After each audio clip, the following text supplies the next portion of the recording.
woman's looks does not matter. It is how much she is doing for you that matters. Expectations lead to disappointment. Expectations lead to arguments in a lot of ways. You should not expect somebody to act a certain way, and when they do or don't, you should have a backup plan for that. As I'm trying to figure out what's happening, why 40% or 50% of women over, Black women over 40 are not married or have these in-depth relationships.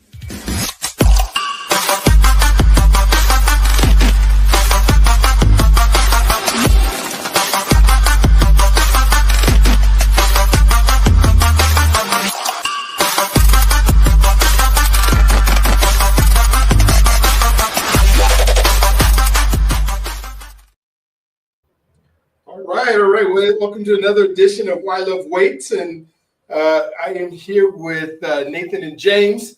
We were expecting to have, some of our ladies that, for whatever reason, haven't been able to get on tonight, but I think we can chop it up and talk about some of the topics that are happening in today's society, all the things that are going on right now that just seem to be, I don't understand what's going on. It just seems like we have a government that is, I guess, taking names and cleaning house and and trying to get rid of, I guess, some of the what is believed to be overspending, and I'm sure there's some spots where that's absolutely but without, I don't know how much care is in this that is concerned about families or concerned about relationship, or if it's just figure it out, and maybe we can talk about that a little bit tonight, guys, is what do you guys see happening out there? What are you hearing? I hear a lot of fear, and I don't know if fear in this case is the false evidence appearing real, because that's usually what fear stands for, or it's and usually when I think about fear, I think about a real and present danger. Like right now, a snake is going to bite you, or right now, a flood is getting ready to come into your house. Your water heater is broken, you can't stop it, and your house is starting. Those are the fears. A tiger is going to eat you. Anything that's happening in the future is more of an anxiety because it's unknown. And some of us turn those anxieties into a fear. We kind of begin to freak out. We build up this anxiety, and then we go down that rabbit hole. That's what my book, There Is No Tiger, is all about. I need to make sure I send you guys the book if I haven't already. Would you please? Please do. Yeah. It's all about this fear that we go down the rabbit hole as if I think of some folks that have been laid off, maybe that are some people who are ready for retirement. I get that going to start over is pretty hard, but I also think of somebody who's 28 believing that they're never going to be able to find another job again in their whole life, if they're never be able to do stuff. Is that fear real, or are they going to take that by the hands and go with it? And so I would love to know what you guys are hearing out there about, hey, how's this affecting families? How's this affecting relationships? We might have, I think you may know firsthand, is there somebody that I'm with that, or they have been laid off already and they've lost their job and now they're looking for something else? And so I'll let you guys go ahead and get started and just kind of talk about what you guys are seeing out there. Either one. So my call sign now is scared one. So when Scared I talk one. to other veterans, scared one, just scared two over. We're really scared over. So I'm just going to say that I have had a lot of relationships, right?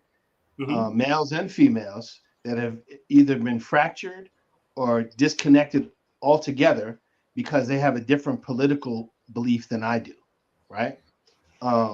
And I will say that, I am very surprised that we have a lot of minorities that voted against their own interests, right? DEI to some people translates into Black people, right? But DEI encompasses a whole bunch of people: handicapped, single, white females, so on and so forth. Can I interject in there for 1 second? Sorry. I want to clarify. I want to I'm sorry. clarify. So your characterization of against our own interest is voting for President Trump. Well, I wasn't trying to Yes, use sir. any names, but if that Well, he's fits, the president, so you know. so yeah. But so here's the thing. Okay, can I use you an example? No, I didn't you want to cannot. get a fist fight. 'Cause I wouldn't be an example of that. But Okay. to So people who here's let me give you a classic example. sure. I'm so glad you brought it up, Scare too. So the Venezuelans in Florida, Sure. right? When they were campaigning, and I can show you the videos, Yeah. right? They were dancing, had Trump had some Trump, Viva la Trump, Trump, That's numero right. uno, Trump, whatever. Doing the dance, they had the bongos out, whatever, right?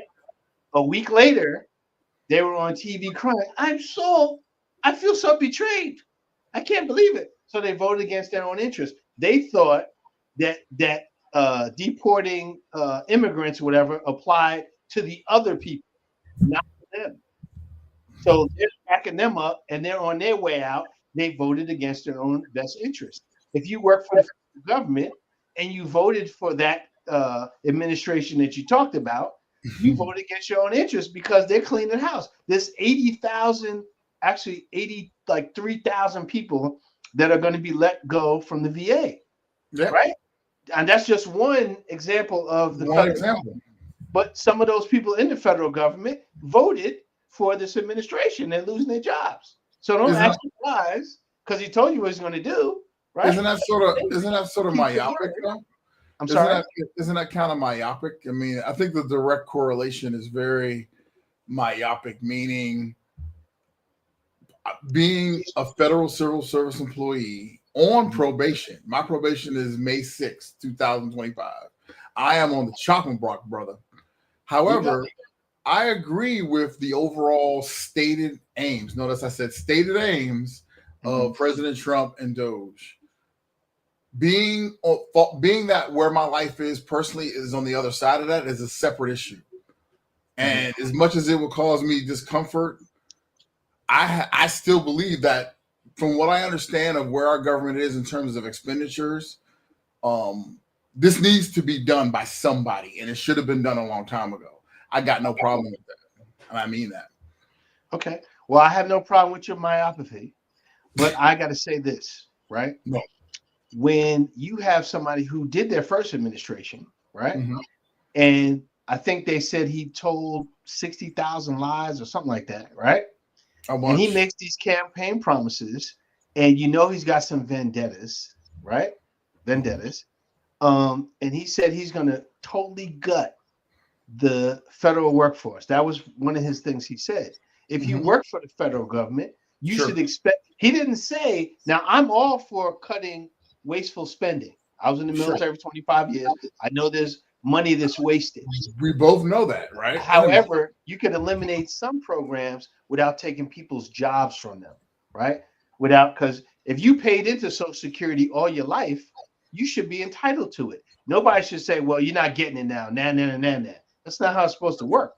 Medicaid, there's a lot of people that can't take care of themselves on Medicaid, cancer patients, whatever, people on dialysis. One dialyzed session, right, is what, about $80,000? It's a ridiculous amount of money. I don't know exactly how much it was, but my mother was on it, right? Without Medicaid and Medicare, she still had co-payments, right? That is going to either bankrupt you or kill you if you don't have any insurance, especially in America, right? A lot of us don't have to worry about it because we have that veteran, that 100% disability, we're covered. At least but for now. That might change. That might change. Work all your life, and people make promises to you that, hey, if you serve our country for the majority of your life, which is 20 years, you know, depending on how you live in, right? That you are entitled to certain things. We're going to give you sure pay. That's in everybody's contract. You will get your retirement. Because you served, you're entitled to everything that a civilian gets. Social Security, right? And if you got damaged in the military where you can't work or something's wrong with you, you're supposed to get that VA disability on top of that, right? So you can live comfortably. You don't have to worry about anything. You got all your benefits and everything. Now you want to take it away from me, and the person who is taken away from me has never served one day in the military, right? Not to mention that you fraudulently said you had bone spurs, whatever, and then we got somebody from South Africa who's a naturalized citizen, right? Who's making $10 million a day, who since Trump got in there, and I said his name, but you know what I'm talking about, who's made hundreds of billions of dollars, but you want to take the $65 a day that a senior is eating tomatoes out of a can, right? Paying for that. You want to take their lifestyle and everything away from them. Now, can you go back and get a job at 65, 60? Maybe, but the probability is very slim, right? I'm 60 this year. I don't want to do anything. If you're not giving me a job where I can Netflix and chill, right? I probably don't want that job, and I don't want no boss. I think the problem we have though is that over the last 4.5 minutes, you just rattled off a bunch of issues, and they're all dissimilar. And I think what needs to happen is there needs to be a conscientious review of each one. Some of the things you said were valid, meaning if you serve as a veteran and the agreement is that you get full retirement, I agree with that. If you agree you serve as a veteran and you get fully rated, examined, rated for disability, of course I agree with that. We're both receiving 100%. I do have an issue with, okay, so now we're going to talk about people who are receiving outlays who didn't have matching inlays to Social Security or Medicaid. That needs to be reviewed, because what we need to decide is up to how much are we going to be a nation that takes care of those that don't have, because it has to be an agreement. Like disability and retirement were an agreement. I don't remember agreeing to say, hey, because Bubba over there didn't work but has huge ass medical bills, I feel the need to pay for it. I don't remember agreeing to that. Now, if we all say yes, we want to pay for that, that's cool.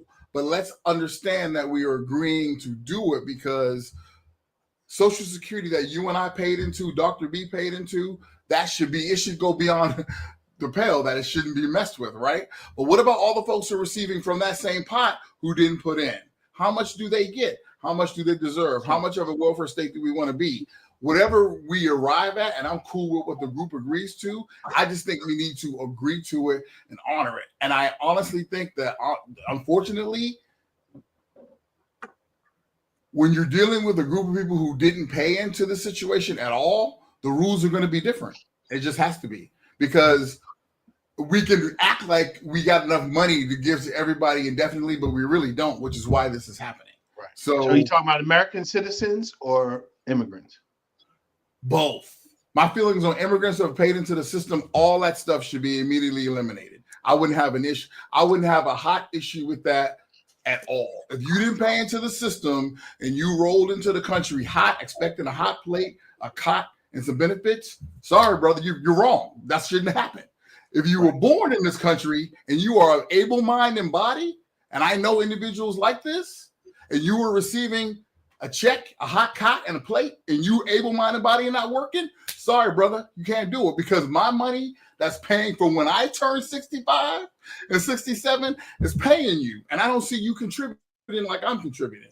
So I think we need to go down each pipe. We start to go wrong when we conflate all of them together, because they're not all the same. Some are entitlements, Medicaid, certain forms of Social Security. Some are paybacks and promises and agreements that we've earned. They're not the same thing. Let's stop conflating them, which is what causes all of the confusion. That's the first step we need to take. So while I enjoyed that very in-depth soliloquy, I like to hear that. I'm going to say that I agree with you. I hope so. On some level. However, I think that any American born in this country should be the whole purpose of government is to protect its citizens, right? And there should be no hungry people in America. If we're giving where's that written in the Constitution? Where's that written in the Constitution, brother? Hold on 1 second. I'm not saying it's written under the Constitution. Okay, because I don't want to go to the Constitution. Okay, but we do things that aren't in the Constitution, right? We wear yellow shirts, right? That doesn't. If you are able mind and body, if you are of able mind and body, you should not have a full stomach unless you're earning it, and I earnestly believe that. Let me finish though, because you cut me up. I like that. My bad. Anyway, and you did make your point, and you expressed it very well. You're very well spoken. I can tell you. That's right. Now, check this out. So, if we have $80 billion a year to give to Israel, and that's just a small part of all the aid that we give all over the world, right? Sure. Why can't we feed everybody? That's the base. Humans have basic needs, right? Food and shelter, physical security, so on and so forth, right? So what is the problem with feeding somebody, right? We burn crops now to keep the prices how they are, right? Healthcare, other countries give free healthcare, right? We Sure. shouldn't have a problem. We're the richest country in the world, which we're not basically because we're in debt, right? Yeah, we're not. I don't agree with, well, I agree with immigration. Let them come, right? But let them come the right way, right? Yep. And yes, I believe that you need to get a job if you are trying to draw from the system. But there's some people who can't work, right? But I think the common basis, the common decency that we need to give every citizen is something to eat before we give 85 billion to this country, 100 million here, weapon system, all other stuff. We need to take care of our own first.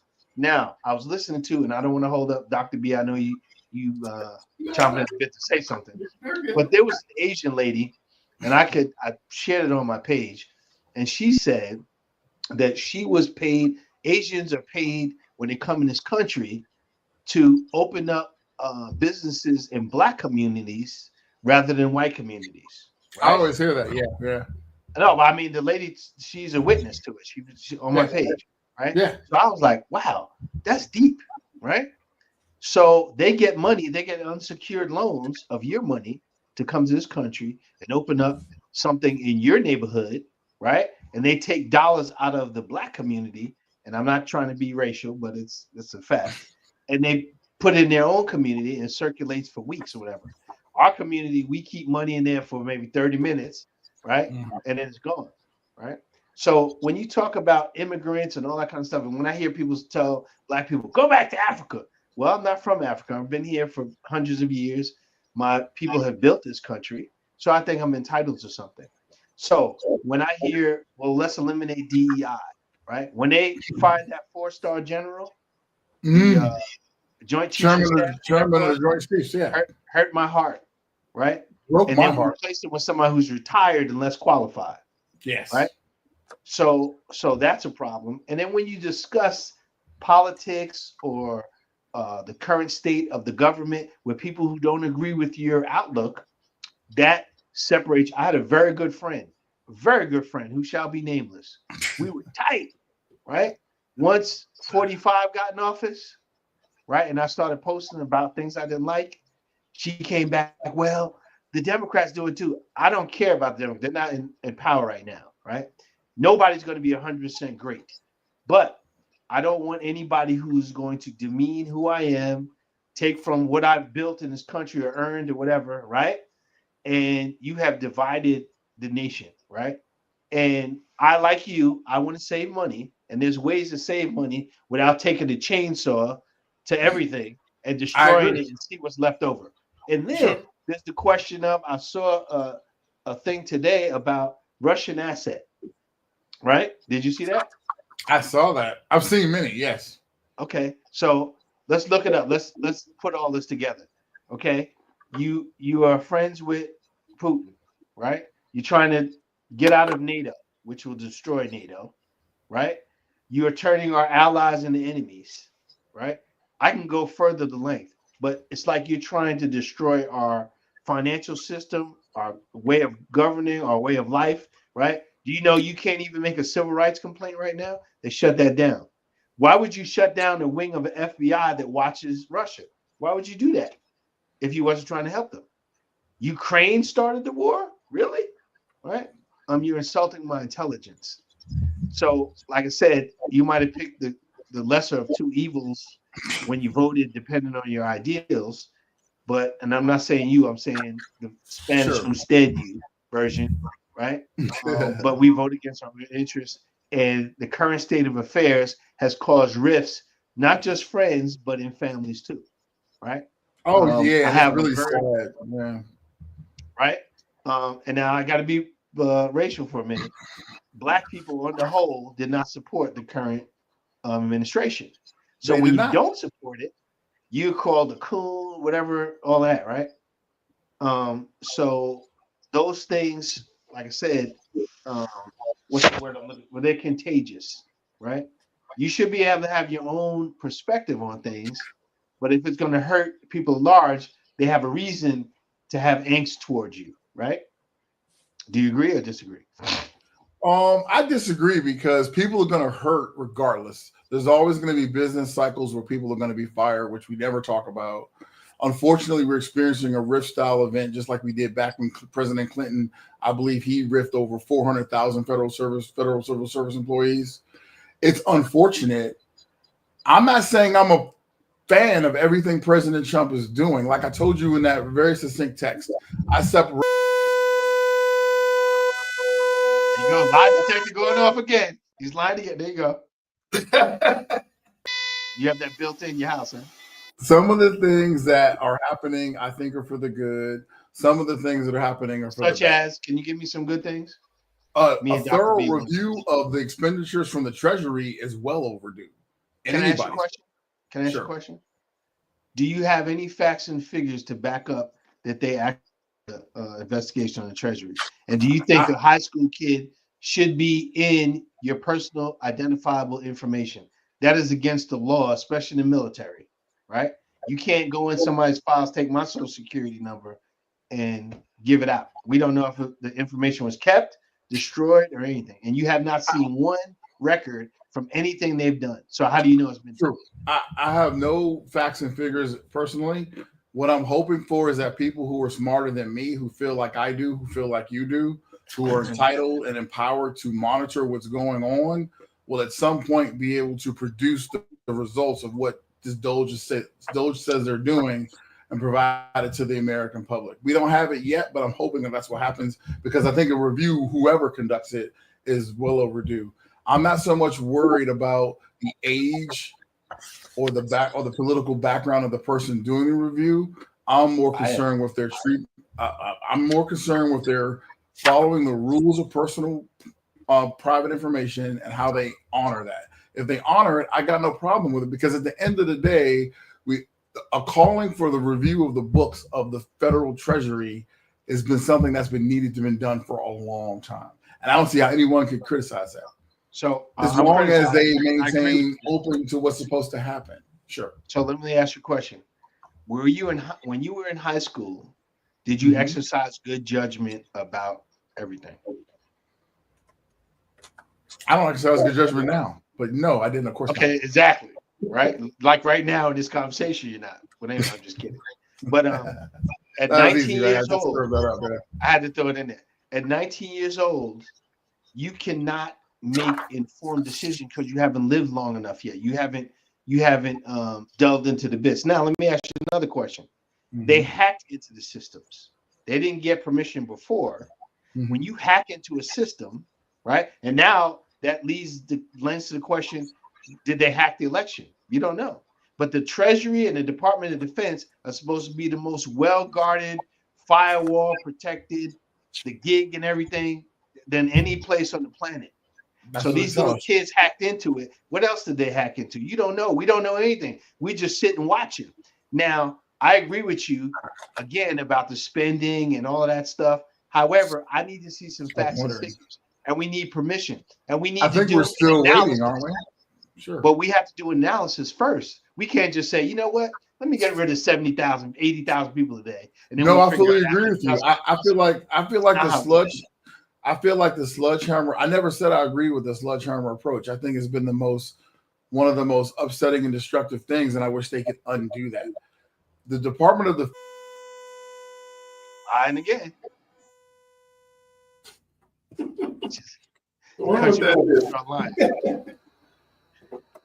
They're doing, but if you notice, what they did was they immediately backed up and said, "Hey, we're going to do a review." They slowed everything down.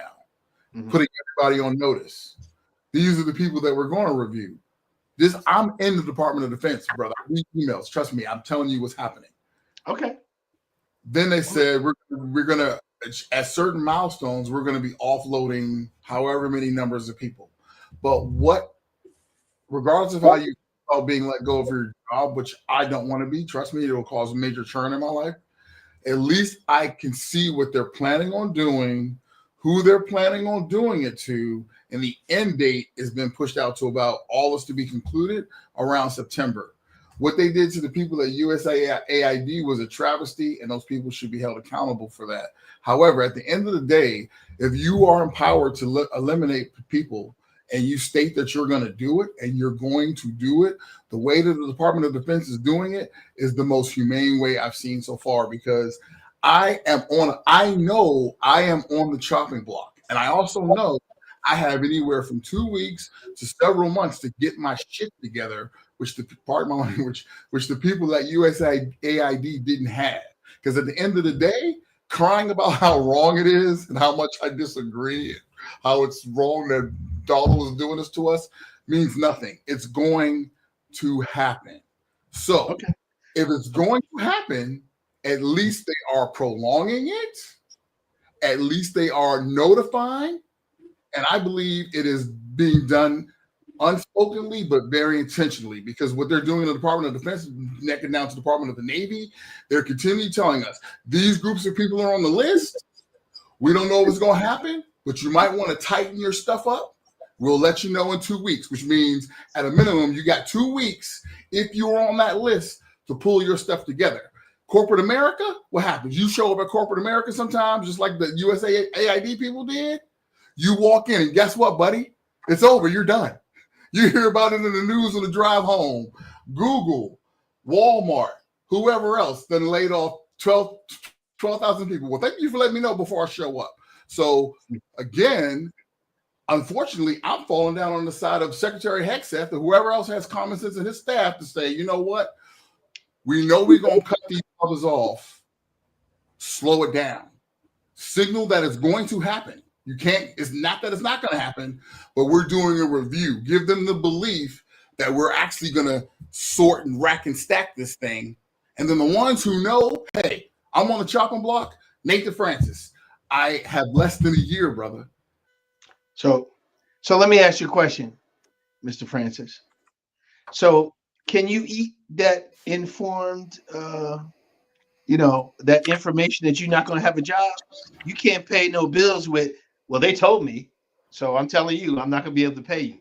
The world works on money. The federal government is the largest employer in the United States, okay? And 30% of those, I can't remember the exact figures, are people of color like you and me. That's true. Right? And this is why they're gutting it. So the federal government has helped a lot of people enter the middle class, right? So without that and without the cutting the jobs, if you know or not, how many Americans don't live paycheck to paycheck? It's very few, right? I agree. If you have 6 months and you have nothing plus nothing equals nothing. You're gonna be hungry in 6 months. You're gonna be out of a job. Now you might have savings. You might be different when I said you, the Usted version of you. Huh? I'm on fumes, bro. I get paid on Thursday. Right now, I'm eating ramen. Me and my son are eating ramen for dinner. I get paid on Thursday, and after my check's going on Thursday, on Friday, I'm back on fumes again. But the situation is that, like in the federal service, in the commercial sector as well, right now, 2025, March, in the world, a lot of people are going to lose their jobs. A lot of people are going to suffer. A lot of things are going to change because there are things impacting the government and the civilian sector that are not commonly spoken about, the things that I feel like I believe are valid. I'm not saying, yes, I want to be hungry right now, but what I'm saying is that I understand it's going to happen. If you fall into the category of people that it happens to, you better start planning. Like, no one owes you anything. The federal government doesn't owe you nothing. Your mama don't owe you nothing. It's not Nobody true. owes you anything. Nobody owes you anything. That's not true. You pay taxes. Hold on, wait. You pay taxes, and there's expectations. The roads will be fixed. For a job? Brother, what are you talking about? We just talking about jobs. You said the government doesn't owe me anything. That's what you said. Nobody owes me nothing. The government owes us to do what they say they're going to do with our taxes. So if you want to say keep the roads paved, provide national defense, I fully agree with that, which is why they're doing an audit of the Treasury to see where all the money went after 20 years being at continual war. However, deployment is not one of those things, brother. The federal government doesn't owe anybody a job. I'm not saying they do. Never will. Not saying they do. And I'm a federal service employee. You're missing the point. Yeah, and I feel No, sorry for you're missing the point because you said the federal service, 30% of us are in the federal service and help us get into the middle class. Well, you know what? When we got there, it was good. Times was great. Wait, hold on. Times was good. We was moving on up. Now that can't happen anymore. Change your perspective. Change your outlook because times are changing, brother. So how did I say it again? Do that again. You said the federal service. 30% of the federal service are by people of color. We moved on up. We did good. We was drinking good. We was living good. We was working hard. Those times are over.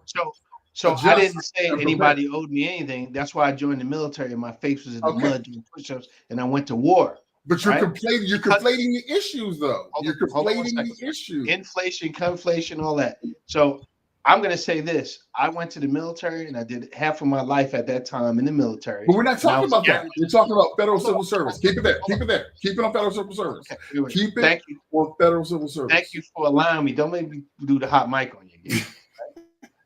Anyway, I'm going to say this. Now, I think I'm owed something because I did extra more than the regular citizen. I went to war. I fought. I bled for this country. Right? So that is the veterans. The veterans are owed something. 80,000 VA employees leaving is not helping veterans. They're going to have to wait for their entitlements, right? You're they right. might not get it. They're going to cut back. These things are not right. We were owed this, and we should get this, right? All right. So now, wait, I got one question now. I got one question. Just one question. Just one question. Okay, interrupt me again. Go ahead. Since they've announced the projected cuts and some have actually happened. One of my best friends was let go from the VA. Right. Have you noticed the deterioration in your veterans benefits and services? Because it's going on through September, so you're not going to see it right away, right? Okay. So the people answer is no. Say again? So the answer is no. You haven't noticed the deterioration in service. Well, have you? No, I haven't. All right. Well, there you go. So when you ask a question, you should have some kind of information to either support or deny my claim. There has not been a deterioration in service. I'm going to say this. Can I ask a question now, since I allowed you to talk? Sorry. Thank you. Can you do the face again? I like the faces you make. You're very animated. I like that. I'm so bad. I don't have a whole mantra with the make America great again, right? You see that on the hats or whatever. You probably got your hat in the closet. I don't have a MAGA hat. So make America great again. Let me ask you a question. How is letting over 100,000 people go in the first 30 days that you take office? How is alienating our allies making America great again? How is increased inflation making America great again? How is groceries going up making America great again? How is aligning yourself with Putin, North Korea, and everything making America great again? How is that happening? How is defecating on veterans making America great again? Please answer that without my answer is this. I don't know what the end state is going to be of some of the things President Trump is doing and has stated he wants to do. What I do believe is that everything he's done has served the purpose of letting everybody know everything's going to change. And everything is changing. He's disrupted all status quos, which could be a good thing and could be a bad thing. It could be a good thing because he's disrupted status quos and is going to change things, and eventually they're going to level out and become better, like he says. They could become worse. However, I do agree with the one thing that if you say you're going to come to the table, because he made a lot of promises. He was very braggadocio. And I would honestly say that if I was in his shoes and I had made those promises and made those indirect threats, I would do exactly the same thing. I would put everybody on notice. I would rip the carpet up underneath you. And let me give you one quick example, and then I'll shut up. I threaten all kinds of tariffs to Mexico and Canada, beat my chest just like he did, scare the bedazzling out of everybody. And then you know what? Behind the scenes, you know what he did? He walked it all back because it's actually not in our best interest. However, what he did let everybody know, and he's got everybody in the world and the U.S. and the global panicking, is that, look, some things, whether we like it or not, need to change. I've just flipped the table upside down. So if nothing else, you mofos realize something's going to change and you're going to turn too. I would do exactly the same thing. So do you think that is sending good tidings to the world that America is stable when we're doing all this craziness and people running down the street, unemployed, whatever? Let me ask you a question, since we're making America great again. How does repealing the Equal Opportunity Employment Act make America great again?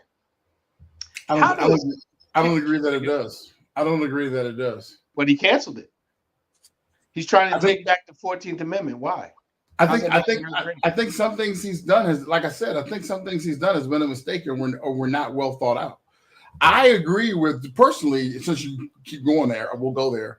I am not the biggest fan of DEI. What I am a big fan of, hold on, maybe this will win me some redemption. I'm not saying anything. Go ahead. Is I am a huge fan of affirmative action, because the way affirmative action occurred to me when I was growing up was that affirmative action was focused on excellence of diversity, meaning we were giving people of diverse backgrounds the opportunity who normally would not be given that opportunity because of racism. When we transitioned to DEI, personally, it felt to me like it was diversity for diversity's sake. When we lost the eye on excellence, and when it became for diversity's sake, you even lost me. I don't care about doing anything for diversity's sake. I think a classic example was the Tuskegee Airmen, which I love to use because I went to Naval Flight School. I'm not a pilot, but I wanted to be a pilot. It was documented that they were flunking out pilots in Navy Flight School who were better than the black pilots, who were better than the white pilots they were flunking out. Enter Tuskegee Airmen. They were excellent at what they did. They stand throughout all time of being examples of black excellence, a perfect reason to implement something like affirmative action, meaning you're giving people, when you look at their resumes, hey, this guy, if you don't know who you're talking to, these black people, these women, these whoever, these transgenders even deserve a shot because they will be discriminated against. Once it turned into just being equality for everyone just for the sake of being equal, I don't necessarily agree with. I think the whole thing should be equal and excellent. As long as you can link it to excellence, you're good to go. So I think the mistake was moving from affirmative action to DEI, and in DEI, once they got totally tripping and crazy, got their heads cut off, which any bozo could have seen was going to happen because they were going too far with the programs. I mean, come on, man. As soon as we decouple from excellence, we lost the argument. As soon as we decouple from excellence, you lose the argument. I don't care what your color is. If I have a company and I have several people in their LLCs like everybody else, I don't care if you're female. I don't care if you're transgender. I don't care if you're black. I care that you can do the job the most efficiently and effectively. Brian's stepping in now because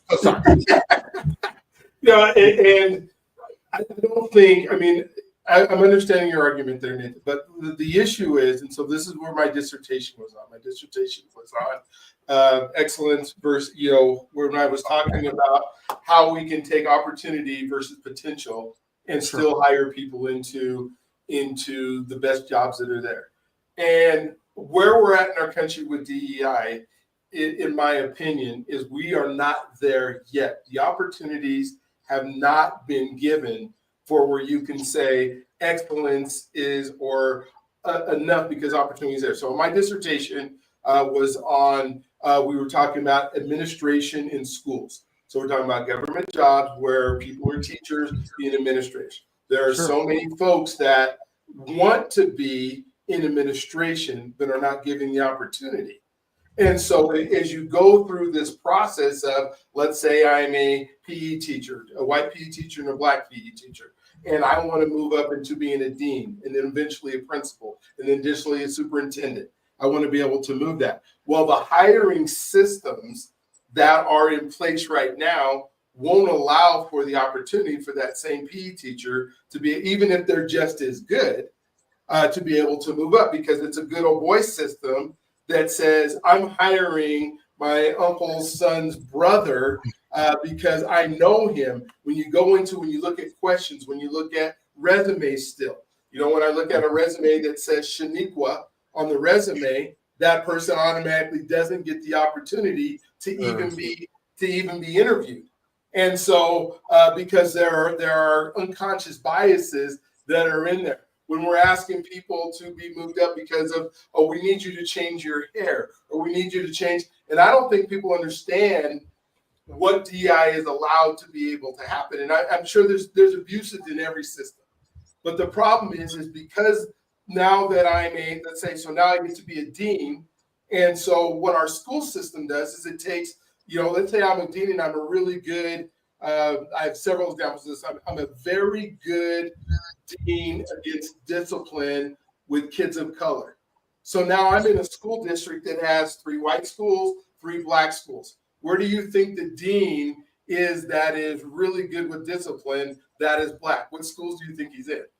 Right? He gets shifted to the black schools, deals with all the kids that are being disciplined in the black schools. Whereas white counterpart now gets the opportunity to move up into the district office. But we need you to stay over here with the black children because the black children are messing up or whatever they're doing. And you never get to go out. Well, I need experiences, right? Because they say, you know, there's, you know, at the county here, it said we would love to have, we need an administrator. We need to hire somebody in leadership who has 7 years of experience in these areas, you know. And so you look at the county that I was looking at that job post in, and that county had 1 black individual that was even qualified to be able to apply. And so because I don't have those opportunities, right? 1 candidate out of 10,000 people who work at that county, 1 person who would qualify to even apply for the job. Why? Because they've been passed over for promotion after promotion after promotion. And so as a result, where we find ourselves is, how do I get the opportunity to show my excellence if I'm never promoted into the different places? That's what DEI was supposed to do. Now, I don't know what we need to call it something else, because now it's been inflated as, what I see is a fear. And I see a fear of, well, if we give these folks a job in this, we give them, you know, potential versus experience because they haven't been able to get the experience. So we give them the job. Now they're taken away from me. So now we're back to that whole conversation about lack, is believing that there's not enough abundance in our planet and resources. So if I give you this, it takes away from me. And what I see with this big blow up is right now is more fear that all of a sudden, hey, we're going to hire all these black folks into, you know, jobs that are very, you know, I guess the higher jobs, which means there's no room for me because there's only, you know, 6 vice presidents in my organization. And if one of them is black, that means you have to take away from me. Well, yes, I have more experience than you. Why do I have more experience as you? Because I've been given those opportunities. And that's what my dad was part of affirmative action, and a management program in the 1970s that allowed him to move up into management at the telephone company. The problem was, that's great, we're going to let you come to this level, but then all the same people that got promoted as managers when my dad got moved up in affirmative action, when affirmative action was taken away, all of a sudden there is no, they didn't have, for the next 15 years, they didn't have anybody that moved up to that next level. You know, and that now said, okay, now you can be, you know, a senior vice president or a VP or, you know, one of those. That didn't happen. They said, oh, we did our part. We did the affirmative action. We let them move up to management instead of being, you know, a line worker. But that's as far as you get to go. No more opportunities at that point. And that's, I mean, so that's to me, you know, well, and if it's in the federal government or where, I think some folks have taken it way too far and says you have to have a quota. I think the issue with discrimination is, I think, and I'll be done here in a second, you guys thought, but the discrimination issue that happened to me is the LGBTQRS, whatever all those letters are. And I'm not disrespecting people because I have people in my family. I'm just saying they started using the term of discrimination. And now they became discriminated against because of their gender. Because of their gender. That's not what discrimination, that's not what our folks fought for. That is not because I see the color of your skin, I'm not going to give you. Those aren't the same. They are saying you're discriminating against me. Nobody even knows, right? They can move up the corporate ladder. Nobody can ever know that they are, you know, and so it's a whole different thing. And now we're saying, well, we have to have this many, this gender, this and all that.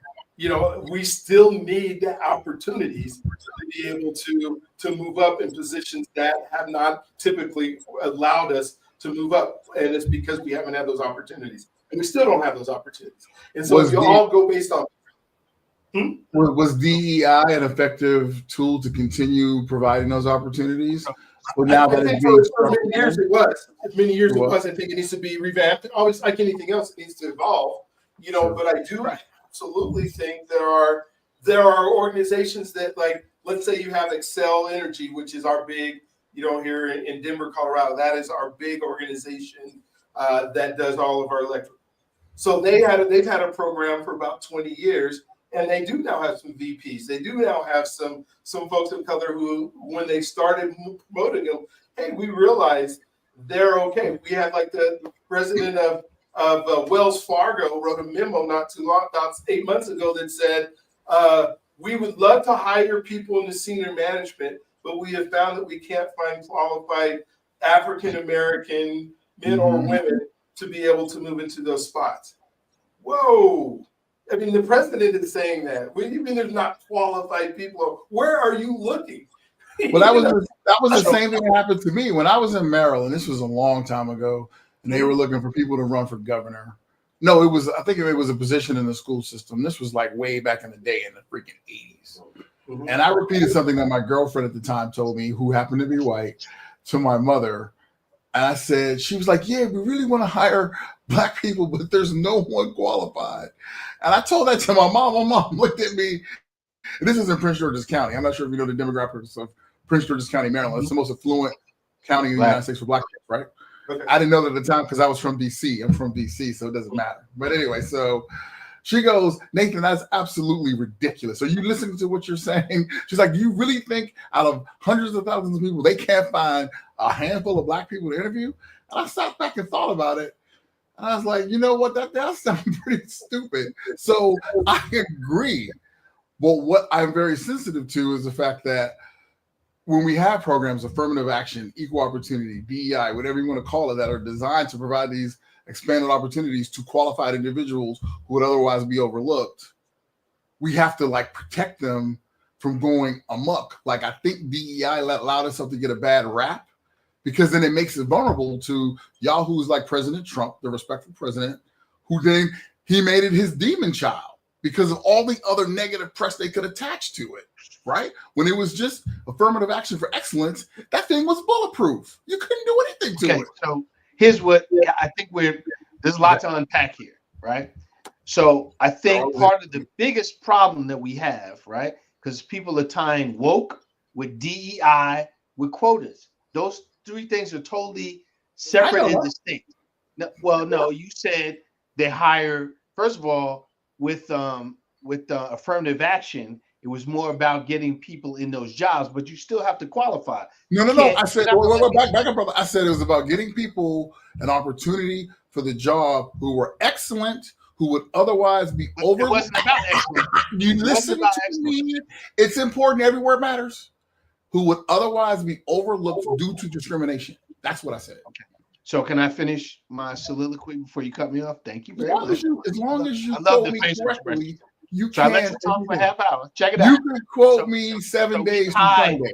Okay, just quote me correctly. Okay, I'm gonna let you finish. Just you said excellence. There wasn't about excellence in affirmative action. It was about giving people an equal playing field because of years of discrimination. You can't, and affirmative action was around for what, 25 years or less, right? I will go back and read the source documents. I believe it was talked about people who also could do the jobs who were not given a chance. Okay. So let me go back, right? Okay. What I was saying. Okay. So it was probably enacted for 25 years. versus 400 years of slavery, right? So you look making the face. Do you think 400 years equals 25 years? I don't agree that 400 years of slavery is a good metric to bring up in any argument, because what are we talking about? We're talking about something today. I don't want to hear about slavery. Neither do those people who are, when you go for a job, have you ever sat down for a job and said, you know what? I'm here because I'm really qualified and my people were enslaved for 400 years. So I think I should get the job. I just think it shouldn't be a part of the discussion. We all know this happened. That's why they were implemented, because they were trying to right the wrongs of the past, right? So back to what I was saying is, you might not see the need to justify past wrongs. That was slavery. Nope. Okay. Now when brothers and sisters own slaves too, can't do it. Can't own that. Can't do it. I don't know. So here's the thing, right? Let's not bring up that 0.002% that did own slaves. Indians own slaves. So now we can excuse them now. Slavery. Okay. So we just gonna blame white people now.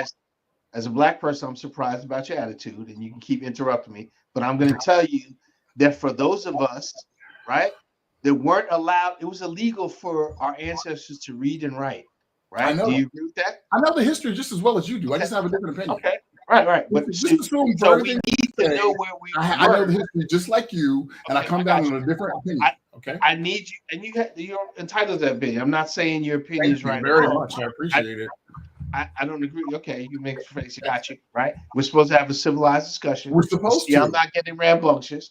I will just say that when you have been held back for 400 years, right, and you come to get your job, whatever, you don't have the same opportunities. You're not in the same socioeconomic class as your Caucasian counterparts, right? Mm-hmm. So needs to be some way to level off the playing ground. So now that was affirmative action, it's gone, replaced by DEI, right? Diversity, equity, inclusion. In principle, sounds great. When I hear people say that, oh, you weren't qualified to do the job, being qualified is part of the premise of DEI, right? Then they tie woke into it. This is where woke goes to die. Now, I heard the president speak and a bunch of other people, they tie the two together.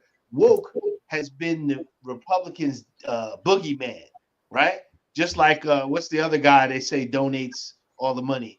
Soros, right? I don't even know who he is. I've never seen him before. Neither do I. Think it's just people trying to get the basic human rights, right? So, woke used to mean, and the first time I heard about wake up, that was in the Spike Lee movie, right? School Days, right? He was telling basically black people to wake up to your surroundings and see what's going on. So that term woke came out, and it turned into the rights boogeyman, right? It did. Part of this whole woke thing, and we wanted to do away with DEI and all, because I saw a study, 25 years, Caucasians are not going to be in the majority in the United States, supposedly. Nope. At the way, so they wanted to change that. That was in Project 2025. Are you ready? Right? So woke was tied to that. Okay, we can't have that. We have to, do something to make their condition worse, whatever.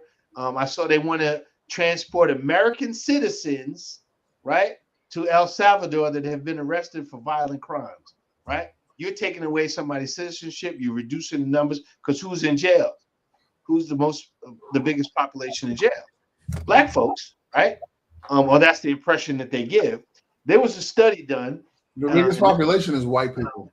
The biggest representation is black people. Per capita percentage of 13%, whatever. Okay. Yeah. Now they did a study, and I was watching. This was just yesterday, right? So I saw it yesterday. So they had people apply for jobs, right? So they had a white person and a black person, two sets. One educated, right? No criminal background, and a convicted felons, right? This is white people. Like me. Okay. Right? So there was a very high percentage of those white individuals, and I'm not being racist, I'm just telling you facts, who went and applied for those jobs that got it.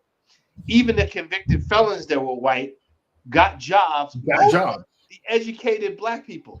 Yeah. Right? And then the black people that were felons was basically, it was like a 1%, the graph was barely showing, right? So there is still inequity. We still live in a country where people are unevenly yoked when it comes to wealth, jobs, so on and so forth. So there's got to be some kind of mechanism to agree. Now, I don't agree with everything DEI does, right? But I think everybody should be able to lead the life they want to, right? If you want to wear a yellow shirt, wear a yellow shirt. Do it with pride. I have no problem with that, right? If you want to be gay, do whatever you want to do. As long as it doesn't affect my world, I have no problem with that. And neither should the federal government. If you want to marry a watermelon and have little grapes, that's up to you, right? Sure. I just don't believe that the government, and see, we got to do away with hypocrisy too, right?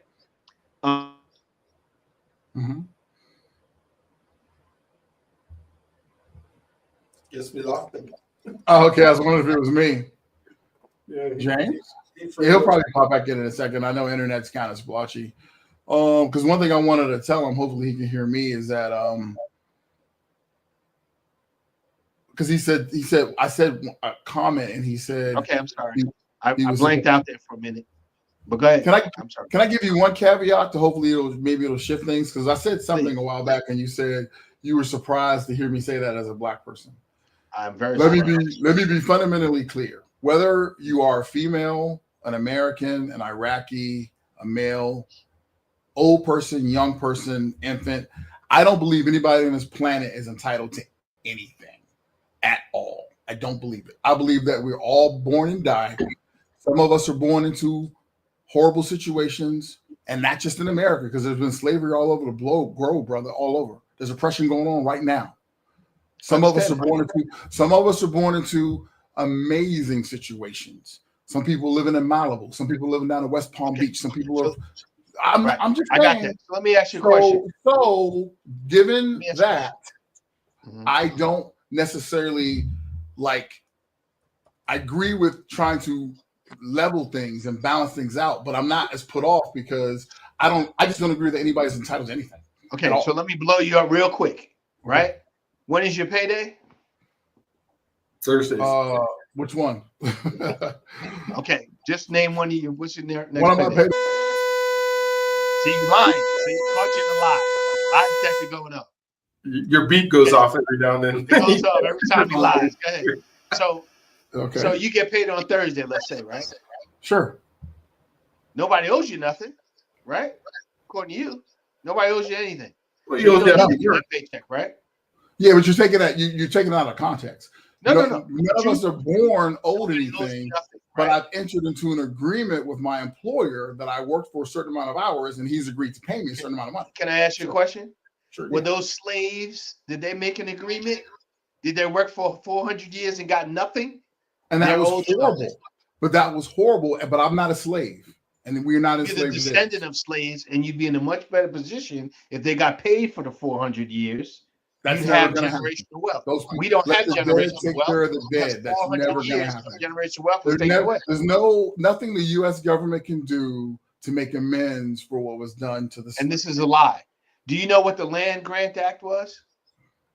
No, I don't know what that was. Of course I know what it was. I said, go back. Assume everything you know, I know. For our viewers, a short argument. Tell me what it is, Mr. Francis. Oh, Jesus. For the viewers that don't know. I don't know verbatim. I want to say in general that free slaves were agreed to a certain amount of land and reparations for what occurred, being repaid for slavery. I'm talking about today, brother. Okay, 2025. So here's what you're missing, right? What happens in the past determines what's going on today and in the future. So let me clarify. 1867, Europeans were given great swaths of land in the Midwest, right? Black people were owed 40 acres and a mule, right, after slavery.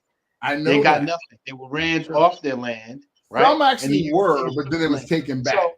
Okay, hold on. So Martin Luther King said, you can Google what I'm telling you. He said, why are Black people having such a difficult time in America while other races have assimilated? Because they had a foundation to grow off of. That land, those acres of land that those Europeans got in the Midwest, probably now is worth millions of dollars. They farmed it, they built houses on it. They had something to a foundation. We had nothing. We were free to hunger, we were free to starve, and we were free to die alone. Right? You just helped me figure out something. If I could just say real quickly for 20 seconds. Please. I think the difference between today's coon and today's pro-black is right there. There are some people who believe that because black people were enslaved and held back, that we're still behind.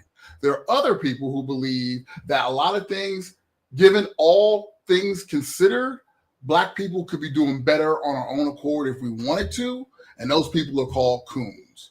You got the people who still believe we're owed something, a foot up, a leg up, an inside offer because of what was done to us. And it's all true. Horrible things were done to us. It breaks my heart. I'm a black man, dude. How could I not? Right? And then there's some people like me and other black people who believe that I watched my friends in school not studying. I watched my friends committing crimes when they could have made better decisions. I believe that if we just made better decisions, we'd have better outcomes. And I don't believe it has anything to do with the fact that my grandparents may have been slaves. I wasn't a slave, my grandmother wasn't a slave, and my mother wasn't a slave. So I can't relate to that. My great-grandparents were slaves. My grandfather was Tuskegee Airman. He had to teach himself math and reading and science. He was and all that excellent. Stuff, right? He had to. Okay, thank you for your service too. I mean, all I'm saying is, if we had that generational wealth that others had, right, we would be much further along, and we wouldn't be having this conversation. So what I'm going to say in here is both of you are correct. We would have more wealth if those things would have been given the land, if we would have been when the World War II vets came back and the VA loan was out there were 2 black men who were able to take advantage of the VA loan, which is where generational wealth really started happening for a lot of our folks in our country. But on the other side of it, there are contributing factors and there's determining factors. The contributing factors are the things that have happened to us that we have no control over that we can do. The determining factor is where we take it and what we do. Now, we need to have opportunity. Opportunity is huge. Opportunity is needed to be able to do the things that we need to do. If we're thinking that reparations is going to happen, couldn't happen. Could our federal government do it? It would destroy this country if they were to give all of us a lot of money. We're talking about a civil war that would happen. So I don't believe. In all fairness, Dr. B, it doesn't have to be money. It could be free education. It could be a piece of land. There's all kinds of millions of acres of land in the Midwest that have not been settled. Then not just land, though, brother, right? Like, would you? I would submit though. We all of a sudden gave 20 million black folk, let's say, I don't know, 40 acres in Idaho. How many brothers would know how to husband the land and take care of it regarding property taxes, development? Like, there still needs to be stuff to help us, like, shepherd what we've been given, don't you think?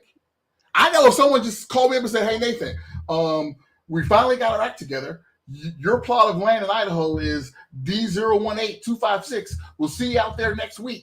I wouldn't know what to do. I mean, I kind of have a little idea what I would do. Mr. Francis, let me ask you a question.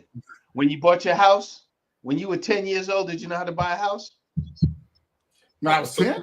You could learn it, but at the same time, I mean, we have to take it from somebody. You can learn. You're right. Okay. We would have to take it from somebody. Somebody owns it. I mean, I guess the federal government may own a lot of federal government. Somebody would have to take it from somebody else, and then that would create some incredible amount of anger, hate, all kinds of stuff that would what we need to do is we say, okay, what are our determining factors? What can we do? How do we educate? I agree with your education system. Maybe everybody should have the opportunity for education and to get the education that they have. I think that would be a great way. But I don't think that we can say we're going to hand out money, but somebody still would have to pay for the professors and everybody else who are teaching these classes, who are doing, the onslaught of folks that would show up in universities, whether they're private or public. You don't have to be able to afford to have that in there. Now, can that happen? Absolutely can happen. But our what we need to transition to is, what are our determining internal factors that we have, that we can now move ourselves up and bring ourselves up. If they leave us alone, we have an opportunity to do it. And there's just so much that's being messed with that, yes, we can educate ourselves. Let us educate ourselves. We will educate each other like there's no tomorrow. But that's a great point. And that's where I fall short. And actually, I want to know. In fact, it's kind of really ironic because I was thinking about this earlier today, and I mean this, that I look for places and examples of where we're still being messed with today. Meaning, an example would be, I think we always use Rosewood and the other one, Black Wall Street, right? When black folks get ahead and then they come through and knock down all of our chessboard pieces, and we got to start all over again. What's today, March 2025? What's the March equivalent? 2025, Houston has a redlining issue. So that's in Northland, where they're not selling houses to people of color. There you go. Or I would never know because I'm not looking for a house, and I don't live in Houston, so I wouldn't know. That's what I'm saying. There are systems that are still in place today that stop people from being able to. All right, down with the white man then. No, we're not saying that. But those systems have to be changed. We're saying that the like red line, right? This was not 400 years ago. Like right now, there's red line right now. 2024. Yeah. They got right now. Yes, right now. $8 billion. There's slaves in Libya right now too, by the way. Okay, I did not. I honestly, every time I hear redlining, I honestly think it's something that was going on like maybe 2 decades ago. I had no idea. There's sundown towns right now in Texas where you're not supposed to be there if the sun goes down, or you'll be swinging. So back to what I was saying, that is because of all the institutional racism and everything back in the CRT, all that kind of stuff. They're teaching that race is involved with everything. Now, if you look at the world through rose-colored lenses, right, which is not reality, you'll come up and say, "Oh, slavery 400, get over it," right? You say, "Remember the Holocaust," which was only a few years, right? Yeah. How about slavery? Why can't we remember that? Why is it a problem? We should be in tune to that. We shouldn't let it guide our thing. I don't hate white people. I don't hate Mexicans. I don't even hate Donald Trump, right? Right? But, right, you have to look at right now, you're talking about knocking the chess pieces off the floor. They're being knocked over, bro. And you not. That's what I didn't know. Nathan, and my idea is somebody who wears that MAGA hat. I did not know that chess pieces are being knocked over in 2025. Nathan, let me give you another example. I'm in Alabama 3 weeks ago. Okay. Birmingham, Alabama is over 80% African American. Mm-hmm. The minimum wage for tipped wage workers, $2.15 an hour. Wow. I'll say that again, $2.15 an hour. Right. So here's a black history. Alabama will not change it. They've asked for Birmingham to come up. They won't allow it to come up. Now the federal minimum wage. That's what I was going to say. How does the federal minimum wage? Yeah, working for tips and wages, where a lot of people are that are folks together. They're working for tips and wages, and we're taking away no taxes on tips. Or what kind of tax could be on $2.15? Right? You work for 40 hours, you're making $90 in a week. Yeah, $180 for 2 weeks. That's right? Horrible. Less than $500 a month. And you say that we have the same opportunities. We don't. We don't. So here's the thing. I admit my ignorance. I admit my ignorance on stuff like that. Let me tell you the history of tips, Lord. Right? I'm just being black. We're just talking, right? Okay. So don't be upset. So tips came about. You know why tips came about? Because when black people got free, they weren't allowed to work. So they worked on trains and stuff like that, and they lived off the little tips they got. So whatever you do, you made your sandwich excellent, whatever, which is not DEI. Don't get it confused. Right? You got a better tip, right? Yeah. So you're missing a whole lot. You know, they used to feed black babies to alligator bait. I heard about that. Black people make coats out of you, shoes, all that kind of stuff. That is ingrained. We have an ingrained sense of inferiority because in school, all I got taught about black people was Martin Luther King and slavery. I didn't get taught about the Great Wall of Benin, right? Or all of the what's the richest man, Mansa Musa. I didn't learn all of that. Did you? No. It wasn't until I found it on my own, right, and started getting a positive self-image. But a lot of people are not getting that education. We are the anomalies, right? We got passports. Sure. Do you know how many black people have passports? Very few. Right? Very few. Very few. And you know that from traveling, right? And then if they do have passports, they can't afford to go to the places we go and I've hang been out in that for rabbit. 2 months and all that kind of stuff. So it's a privilege, but it's our privilege, and we need to each one teach one, right? And we need to be aligned with politics. We're not aligned with politics. We're more worried about Beyonce and all this other stuff. We need to be aligned with the politics and things going on in our country right now, right? The fact that they took away the civil rights and trying to, what is important about the 14th Amendment? Tell me what's important. What's important Well, about it gave Black people freedom and the right to, but we were 3/5 of a person before that. I remember that. Right? So if they repeal that, what do you think is going to happen? I actually am curious to know what will happen, honestly. Well, I can tell you what all probably of a sudden, do we go back to being 3/4 of a person? I mean, is that what we think is going to happen? I don't know. It won't be repealed. It won't be repealed because it's too hard to change the Constitution. No, Yeah, there's that's too true much too. intelligence But now. it has to be challenged in court. He can write something down, but it has to be challenged in court. Yeah, The president can do executive orders, but it has to be overturned by court. So he can Well, do. but what I'm saying is, just in current day and age, functionally, do we really think we proceed forward with that being the way people think? No, that's not gonna. Yeah, that's not Okay, going to happen. so a lot has this. We're in a unique situation right now in America. You know why? This is the first time at the UN America has voted against NATO and aligned with Russia, right? That is kind of weird. Yeah, right. Yeah. We've had a criminal. We've never had a president that was a criminal in office before. Never. We've never had an unelected. I would submit that we've had presidents that were criminals, but they weren't convicted. They weren't convicted. We've never had a convicted criminal. Okay. Past presidents was criminals, bro. You best believe that. Okay. Again, apples and oranges, right? So we're talking about convicted. I say convicted criminal, right? Yes. I can't. We've all done crimes, right? You're a criminal. I can see by the smile on your face. You're a criminal, right? So that doesn't mean you're convicted, but we're in a rare place. When have we had a whole cabinet of billionaires, right, trying to take away from the little guy, right, or someone who's unelected, delving into hacking into all these systems and just say we're just going to cut 80,000 people? I never in my life. Never before. We're under attack. I get it. We're under attack. But you attack. You're like, if I don't have a job, I'm eating ramen. You say you eating ramen, right? That's right. So I'm eating my leftovers from Steak 48 from yesterday, right? So it's just because I believe that even if some things were better, it wouldn't necessarily impact my personal situation. The federal government, the federal government sloughs off jobs occasionally. I love you, but if you don't have a job tomorrow, how's your future gonna look? It's gonna be. You're unemployed for 1 month. Well, it's gonna put a dent in some of my major plans. Of course, I'm not happy about it, but at least I'm aware, so I can start planning. Right. So, do you have 2 months of mortgage in the bank? 2 months. There you go. So if you can't find a job, you're gonna be homeless. But you what I am, like me, and I am he's not gonna be homeless because I'm a planner.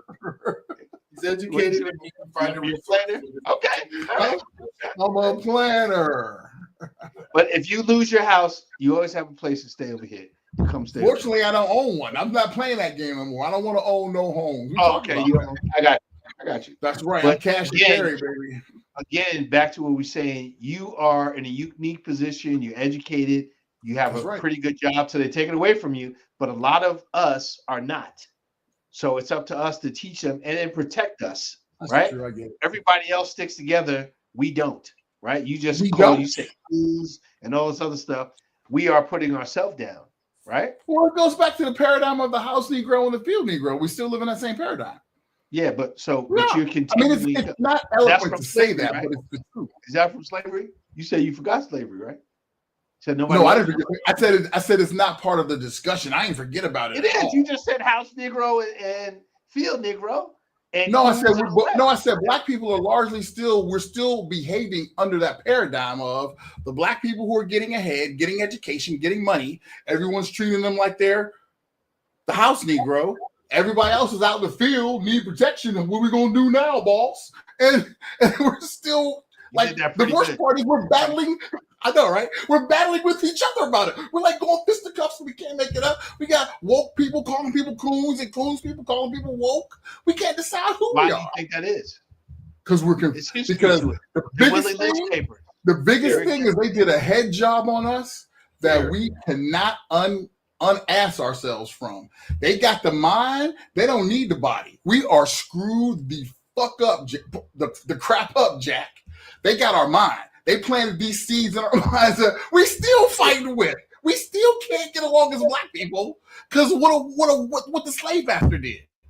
Mhm. We can't. So, It's just again, rippling Again, through our it's our community. inferiority complex, and the Willie Lynch papers. That it's going. It was only he introduced it to the States. It's probably going to go on for 1,000 years. That's what they said when they brought it over here. And the fact that me and you are having this conversation and that you're not reflecting back. Now I love you. I'm just prison. So if you're not reflecting back on what happened in the past, how can you go towards the future? You have to understand where we come from, right? Because we really don't have a home. We're nomads, really, right? We're a social science experiment. Africa, is what they're we not are. going to recognize you as an African. I know that. We're a social science experiment. And right now we're on the chopping block of whether we're going to be successful or not. We are a very unique social science experiment. And why is that? Because of slavery, right? Of course, because of slavery. What I said, I didn't say I don't think about slavery and don't know about slavery. What I said is I'm not going to open every conversation with, well, way back when we were slaves. I'm just not going to do it, dude. Well, I'm not going to do when it. you have those conversations about affirmative action, DEI, and being qualified in quotas, we have to bring that into the conversation. I will do that going forward. Jim Crow. What year do we want to start with? 1619, when the first indentured servers arrived at Jamestown? We don't have time to do that. It's But very important. It's very. I used to live near Jamestown. Actually, I lived right near the settlement, so I used to go over and look at it all the time. Yes, where they landed. Settlement? Yes, in Jamestown. I used to live in Jamestown. I used to live in Jamestown. You think that you know what slavery feels like, or what? I have no concept of what slavery feels like, and neither do you, my man. Well, I'll tell you this. Oh, here we go. School and I was the only black person there, and I was discriminated I know. against. Lunch was thrown on the floor. All that kind of stuff. I had fights, all that, and that's not slavery. But I can. And that's not even peanuts compared to slavery. I'm sorry. That's not even peanuts compared to slavery. It's not.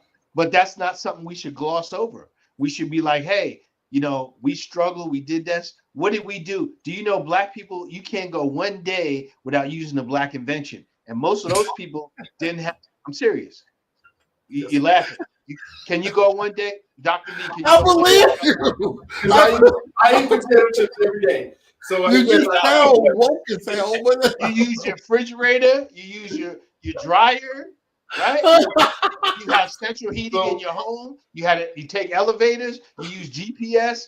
All of these things. And I might even go get a penicillin shot tomorrow.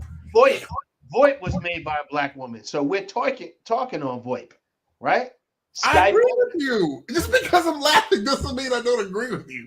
It's just you know, I'm just saying that it just becomes a caricature sometimes because when we use it to talk about.